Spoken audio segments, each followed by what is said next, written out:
इस कहानी के शुरू में हमें कचरे पर पड़ी लाश दिखाई जाती है जिसके मुंह पर एक कौवा बैठा था। इससे पहले कि कौवा उसकी आंख पर हमला करता, वो लाश उठ खड़ी होती है। अपने पास पड़ी लाइटर से सिगरेट चलाकर जैसे ही उसने पीना शुरू की तो नोटिस किया कि धुआं उसके नाक के बजाय जिस्म के कई हिस्सों से निकल रहा था। खौफ में वो शर्ट उठाकर जिस्म देखता है जो पूरा जख्मी था, पर इस सब के बावजूद भी वो जिंदा था। वो कुछ बोलने की कोशिश करता है तो हम नोटिस करते हैं कि उसकी आवाज एक ज़ॉम्बी जैसी हो गई है और उसका चेहरा, जिसे तो वो खुद भी आईने में देखकर डर गया था, अपने लाल नीले इस ज़ॉम्बी जैसे चेहरे को देखने के बाद उसको ज्यादा वक्त नहीं लगा था ये जानने में कि वो एक ज़ॉम्बी बन चुका है और ये जिंदगी वो जीना नहीं चाहता। इसीलिए अब वो एक चट्टान से कूदकर अपनी जान देने की कोशिश करता है, पर ज़ॉम्बी इतनी आसानी से थोड़ी मरते हैं। दुख में कई दिन वो एक गार में गुजारता है और फिर एक दिन शदीद भूख के चलते बेहोश हो जाता है। होश आने पर उसे पता चला कि उसने एक जिंदा खरगोश को कच्चा चबा खाया था और इस चीज से उसे खुद से घिन आने लगी थी। वो समझ नहीं पा रहा था कि आखिर वो एक ज़ॉम्बी बना कैसे। उसे ये सवाल बहुत तंग कर रहा था और ये जानने के लिए उसे अपने पास्ट का पता चलाना था और ये काम तो इंसानी दुनिया में जाकर ही हो सकता था। वो टेढ़ा मेढ़ा ज़ॉम्बी की तरह चलते हुए जंगल से बाहर एक टाउन में आता है जहाँ जमीन पर उसे एक लड़की की हुडी मिलती है जिसे अब वो पहन चुका था और तभी वो लड़की भी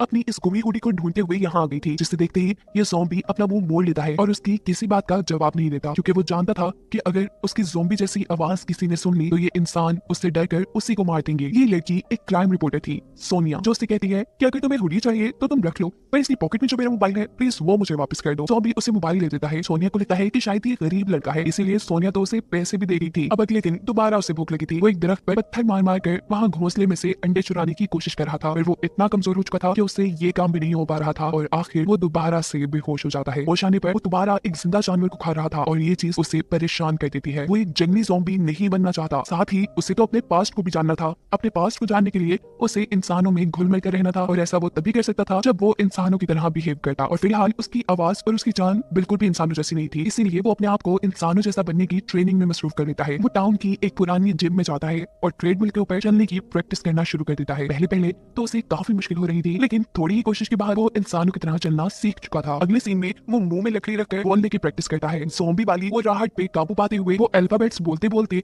अब इंसानों की तरह बोलने भी लगा था। एक किताब की मदद से वो चॉपस्टिक पकड़ना सीखता है और खाने पीने के एटिकेट सीखता है, जिसके बाद फाइनली अब वो तकरीबन इंसानों की तरह हरकतें करने लगा है। कपड़ों का इंतजाम तो वो टाउन में से चोरी करके कर लेता था और रहने के लिए उसने कब्रिस्तान अपना ठिकाना बना लिया था, जहाँ एक दिन वो दिखता है कि किसी आदमी ने दूसरे आदमी का मर्डर करके उसे खाई से नीचे गिरा दिया है। ज़ॉम्बी उस आदमी को चेक करने के लिए अब खाई में जाता है कि वो जिंदा भी है या मर गया। अभी तो फिलहाल के आदमी जिंदा था। वो आदमी ज़ॉम्बी को एक चाबी देता है जिसके बाद मर जाता है। ज़ॉम्बी इस आदमी की कब्र बनाता है और इसके बैग को चेक करता है। बैग के अंदर एक विजिटिंग कार्ड से उसे पता चला है कि यह आदमी टिम नाम का एक डिटेक्टिव था। इसी कार्ड पर उसके ऑफिस का एड्रेस भी लिखा था, जहाँ अब ज़ॉम्बी कुछ दिन रहने का फैसला करता है। इस जगह को देखकर तो ऐसे लग रहा था कि जैसे काफी सालों से यहाँ कोई रह ना रहा हो और फ्रिज में बहुत सा खाना रखा था जिसे ज़ॉम्बी बहुत ज्यादा भूख लगने की वजह से खा जाता है, लेकिन वो एक ज़ॉम्बी है और ये इंसानों वाला खाना वो डाइजेस्ट नहीं कर पाया। रात में उसे खूब वॉमिट होती है। वो समझ आता है कि वो सिर्फ कच्चा गोश्त ही खा पाएगा, जिसे खरीदने के लिए उसे पैसों की जरूरत थी, इसीलिए वो पिज्जा पैक करने का काम शुरू कर देता है। जिस दौरान डिटेक्टिव किम के फोन पे एक कॉल आती है। उसे एक कुत्ते को ढूंढने का मिशन मिल रहा था। ज़ॉम्बी ऐसे किसी मसले में नहीं पड़ना चाहता था, लेकिन फिर सोचता है कि अगर डिटेक्टिव किम की जगह काम करूं तो मैं काफी लोगों से मिल लूंगा और ऐसे मुझे अपना पास जाने में भी आसानी होगी। ये फैसला करते हुए अब वो बाहर जाने की तैयारी शुरू कर देता है। सबसे पहले उसे अपना ज़ॉम्बी वाला मुंह छुपाना था। इसके लिए वो मेकअप यूज करता है, डिटेक्टिव किम के कपड़े पहन लेता है और जब मिशन पे जाता है तो उसे पता चला है कि जिस कुत्ते को उसने ढूंढना है उसका मालिक एक छोटा सा लड़का है जो उसे अपने काम के बदले सिर्फ फूटी गोली दे रहा था। उसे में आकर ज़ॉम्बी इस बच्चे को डांटता है और इतने में ही पीछे से उसकी आंटी आ जाती है,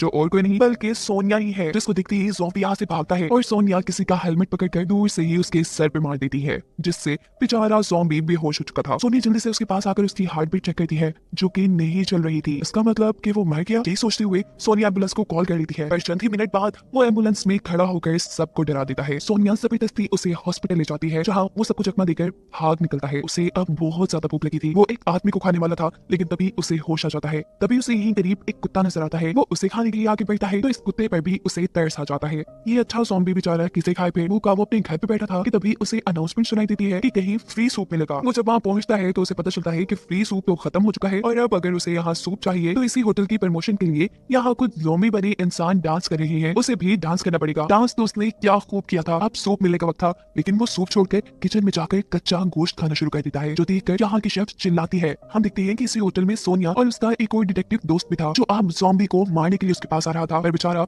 ज़ॉम्बी से ही मार खा लेता है। ज़ॉम्बी इस वक्त बहुत जुनून में नजर आ रहा है। वो भागते हुए इन सबसे बचने के लिए जंगल में चला जाता है। अब जैसे ही उसके अंदर का ज़ॉम्बी मूड थोड़ा कम होता है, वो इंसानों वाली हालत में वापस आना शुरू करता है। तो वापस डिटेक्टिव किम के ऑफिस आने का फैसला करता है। जहाँ रास्ते में वो एक बच्चे के मरने की न्यूज देखता है। इस बच्चे को देखकर उसे पता नहीं क्या हो गया था, वो इतना गुस्से में आ जाता है कि स्क्रीन को ही मारने लग जाता है और फिर गुस्से में काबू पाते हुए ऑफिस में आकर बेचारा परेशान ही बैठा था कि तभी यहाँ पर डिटेक्टिव किम की मकान मालिक आ जाती है। वो किराया मांगने आई थी। अब ज़ॉम्बी यहाँ रह रहा था तो ज़ॉम्बी को ही किराया देना था, इसलिए उसे पैसे चाहिए थे। वो जब पैसे कमाने का सोच रहा होता है तो उसे याद आता है कि एक मरतबा सोनिया उसकी ऑफिस आई थी क्योंकि सोनिया ने उसे चोट पहुंचाई थी। सोनिया नहीं चाहती थी कि डिटेक्टिव किम जो कि इस वक्त ज़ॉम्बी बना हुआ है वो सोनिया पर कोई केस कर दे। वो एक सेटलमेंट एग्रीमेंट लेके आई थी, लेकिन ज़ॉम्बी ने तो वो एग्रीमेंट फाड़ दिया था। अब ज़ॉम्बी उसी एग्रीमेंट को ढूंढता है और सोचता है कि अब तो मैं $1 लाख मांगकर अपनी सारी प्रॉब्लम्स दूर कर लूंगा। वो जब सोनिया से बात करने के लिए जा रहा था तो देखता है कि सोनिया को कोई किडनैप कर रहा है। किसी हीरो की तरह ये ज़ॉम्बी उन किडनैपर्स की गाड़ी के रास्ते में आते हुए सोनिया को बचाकर अपने ऑफिस ले आता है। यहाँ वो सोनिया से कहता है कि तुमने उस दिन मेरे सर पे हेलमेट मारा था, मेरे सर पे शदीद चोट लगी है जिसकी वजह से अब मैं अपना डिटेक्टिव वाला काम अच्छे से नहीं कर पा रहा हूँ। मुझे अब $1 लाख सेटलमेंट अमाउंट चाहिए। और यहाँ सोनिया बेचारा समूह बना के कहती है, यार मेरे पास तो खुद कोई पैसे नहीं है, अगर तुम चाहो तो मैं तुम्हारी असिस्टेंट बनकर तुम्हारा सारा काम कर सकती हूँ, वो भी बिना पैसों के। ये सारी बातें सुनकर वो सोनिया से कहता है, उठो और निकलो यहाँ से।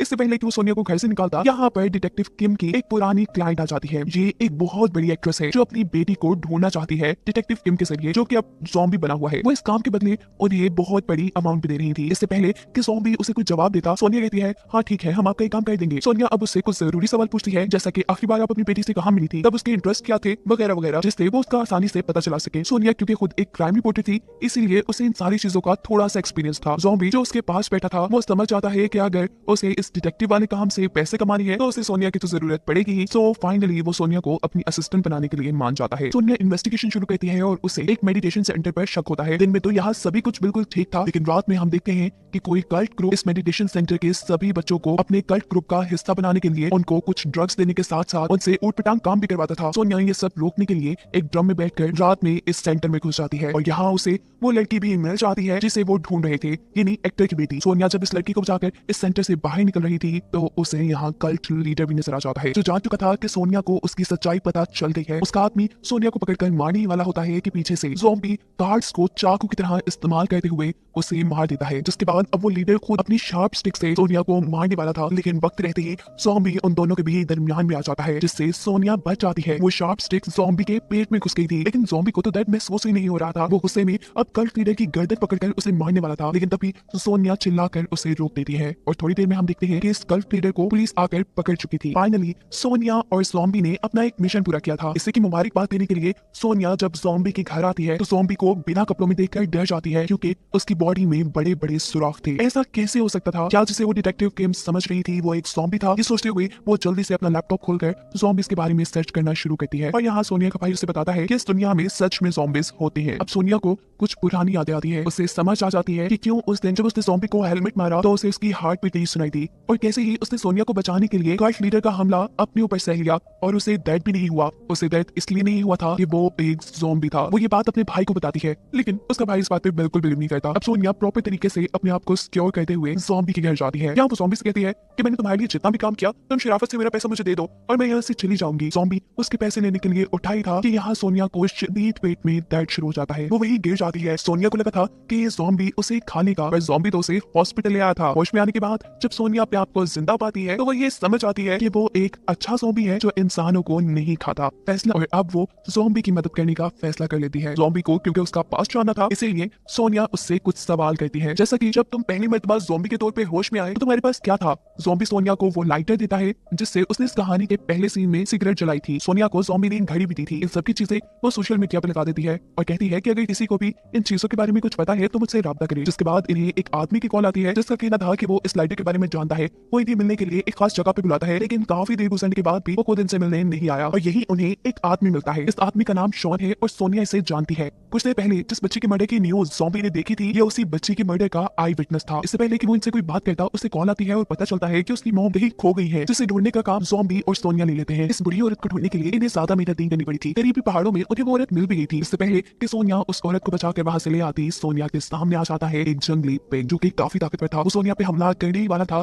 कि इस मर्तबा दोबारा उसे बचाने के लिए ज़ॉम्बी आ जाता है। ज़ॉम्बी ने सोनिया को तो बचा लिया है, पर अब उसने लड़ना है इस जंगली पेग से। उसे शायद अभी इस पेग की ताकत का अंदाजा नहीं था। पेग ने तो इधर उधर मार मार कर उसका बुरा हाल कर दिया था। वो गुस्से में ज़ॉम्बी अब कुछ सोचते हुए एक चट्टान पर खड़ा हो जाता है और उस पिग को अपनी तरफ बुलाता है। पिग जैसे ही उसकी तरफ जाता है तो ज़ॉम्बी एक साइड पर हो चुका था, जिससे वो पिग अब खाई में गिर जाता। पर अफसोस गिरते गिरते उसने ज़ॉम्बी को भी पकड़ लिया था। ये देखकर सोनिया डर जाती है कि शायद ज़ॉम्बी भी मर गया, लेकिन वो देखती है कि कुछ ही देर में ज़ॉम्बी उस पिग को एक डंडे से बांधकर ऊपर लेके आ रहा था। खैर अभी दोनों उस बुढ़ी औरत को लेकर शॉन के पास आ जाती है। शॉन अपनी माँ को ढूंढने के लिए उनका शुक्रिया अदा करता है और यहाँ शॉन की मॉम शॉन के बजाय ज़ॉम्बी को अपना बेटा समझकर उसको गले लगाकर रोने लग जाती है, जिसको देखकर ज़ॉम्बी को एहसास होता है कि शायद उसकी भी माँ होगी जो उसका ऐसे ही इंतजार कर रही होगी। कुछ टाइम बाद ज़ॉम्बी सोनिया को बताता है कि उसे मरने वाले बच्चे के विजन्स आते हैं, जहाँ उसके हाथ में एक डॉल भी है। सोनिया को लग रहा था कि ज़ॉम्बी और उस बच्चे का कोई लिंक हो सकता है, लेकिन ज़ॉम्बी कह रहा है कि वो वियन में बच्चे के पास एक डॉल देखता है। उस बच्चे की मरने का सारा केस तो सोनिया और उसके एक दोस्त डिटेक्टिव ने कवर किया था, पर उन्हें उस केस में कोई डॉल नहीं मिली। रात होने पर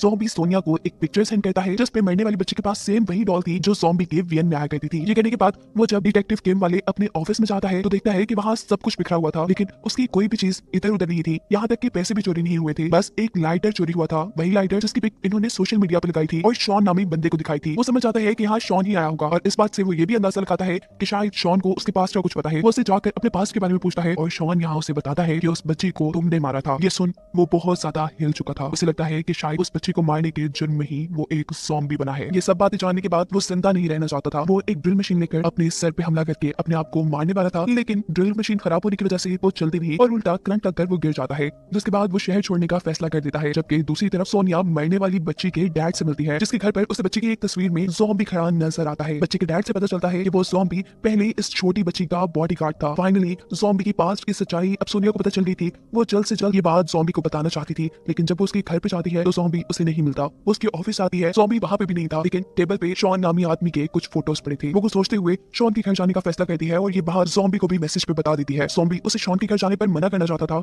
लेकिन उसके फोन में सिग्नल नहीं थे और अब शॉन से सोनिया को बचाने के लिए ज़ॉम्बी उसके घर की तरफ आ जाता है। दूसरी तरफ दिखाया जाता है कि शॉन और उसकी वाइफ ने सोनिया को बंदी बनाकर रखा हुआ था, जहां वो सोनिया को यह सच्चाई भी बता चुके थे कि असल में उस छोटी बच्ची को इन दोनों ने ही कत्ल किया था। शॉन अब अपनी वाइफ से सोनिया को भी मारने का कह देता है और खुद घर से बाहर जाता है। शॉन की वाइफ जब सोनिया को मारने के लिए उसके पास आती है तो सोनिया बड़ी ही चालाकी से अपनी रस्सी खोल चुकी थी। वो यहाँ इस लड़की से लड़ती है और पास पड़ा एक स्प्रे उसकी आंखों में मारते हुए बचते हुए यहाँ से निकल जाती है, जहाँ बाहर उसे ज़ॉम्बी भी मिल जाता है। सोनिया हड़बड़ाहट में ज़ॉम्बी को सारी सच्चाई बता देती है कि असल में उस छोटी बच्ची को मारने वाले शॉन और उसकी वाइफ हैं। तुम तो असल में उस बच्ची के बॉडीगार्ड थे। सोनिया के भाग जाने के बाद शॉन को यह बात पता चल चुकी थी कि अब वो अपने घर पर महफूज नहीं है। वो अपनी वाइफ के साथ यहाँ से भागने की कोशिश करता है, लेकिन इतनी ही देर में पुलिस उसके घर को घेर लेती है। उसकी वाइफ जो भी घर के अंदर थी उसे पुलिस अरेस्ट कर लेती है और मजबूरी में शॉन को अपनी वाइफ को यही छोड़ के भागना पड़ता है। पर शॉन इस चीज का बदला लेने की ठान लेता है। वो ज़ॉम्बी को मैसेज करके एक वीरान जगह पे बुलाता है और कहता है तुम्हारे लिए गाड़ी में एक गिफ्ट है जिससे तुम्हें तुम्हारे पास्ट का पता चल जाएगा। ज़ॉम्बी जैसे ही इस गाड़ी का दरवाजा खोलता है वो गाड़ी ब्लास्ट हो जाती है। शॉन को लगा कि वो मर गया, लेकिन शॉन ये बात नहीं जानता कि वो एक ज़ॉम्बी है और कभी मर नहीं सकता। लेकिन इस सारे हादसे से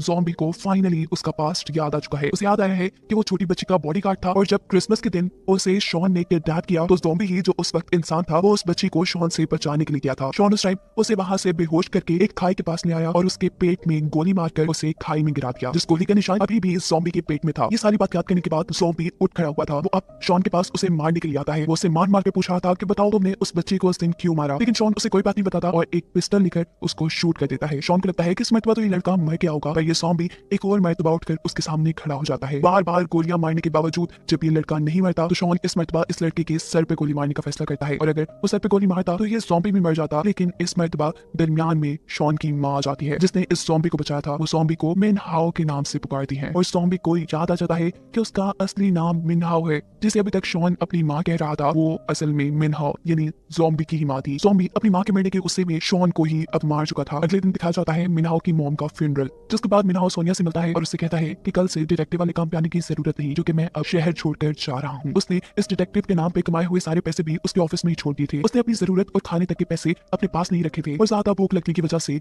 अब वो अपने ज़ॉम्बी मोड में आ चुका था। वो अब एक आदमी के ऊपर हमला करने ही वाला था, पर भूख के मारे बेहोश हो जाता है। वो होश में आया है तो डिटेक्टिव वाले अपने ऑफिस में था। उसके इर्द गिर्द बहुत सा चिकन रखा था। उसे डर लग रहा था कि कहीं उसने बेहोशी में किसी इंसान को तो नहीं मार दिया। और तभी सोनिया उसके पास आती है और बताती है कि जब तुम्हें भूख लगती है तो तुम कंट्रोल से बाहर हो जाते हो और ये तुम्हारा ज़ॉम्बी नेचर है जिसके ऊपर तुम्हें कंट्रोल पाने की जरूरत है और इसमें मैं तुम्हारी मदद करूंगी। सोनिया उसके सामने एक चिकन रखकर उसे चेयर से बांध देती है और कहती है कि 3 दिन तक तुम यही बंधे रहोगे और अपने ऊपर कंट्रोल करोगे, इस चिकन को नहीं खाओगे। सोनिया ऑफिस से बाहर बैठकर उसके ऊपर नजर रखी हुई थी। लगभग 30-32 घंटे गुजरने के बाद मिनहाओ ज़ॉम्बी मूड में आ चुका था। सोनिया बाहर से नोटिस करती है कि जब मिनहाओ ज़ॉम्बी मूड में आता है तो उसमें बहुत ज्यादा ताकत आ जाती है। वो अपने आप को बंधी रस्सी से खुलवा लेता है और जानवरों की तरह सारा चिकन खाने लग जाता है। उसकी नजर अब सोनिया पे पड़ती है। वो सोनिया को खाने के लिए उसकी तरफ आगे बढ़ता है और सोनिया पीछे पीछे बच के जा रही थी। इससे पहले कि मिनहाओ सोनिया को खा लेता, सोनिया को नीचे पड़ा एक फ्राई पैन मिलता है जिसे वो उसके सर पे मार के उसे बेहोश कर देती है। होश में आने पर सोनिया उसे बताती है कि तुम ज़ॉम्बी मूड में बहुत खतरनाक बन गए थे और अब तुम्हें कंट्रोल करने का मुझे सीक्रेट पता चल गया। वो उसे यहाँ पर एक फ्राइंग पैन दिखाती है जिसके बाद वो उसे कहती है कि तुम्हारा इस ऑफिस में रहना ही तुम्हारे लिए और बाकी इंसानों के लिए बेहतर होगा। इस तरह मिनहाओ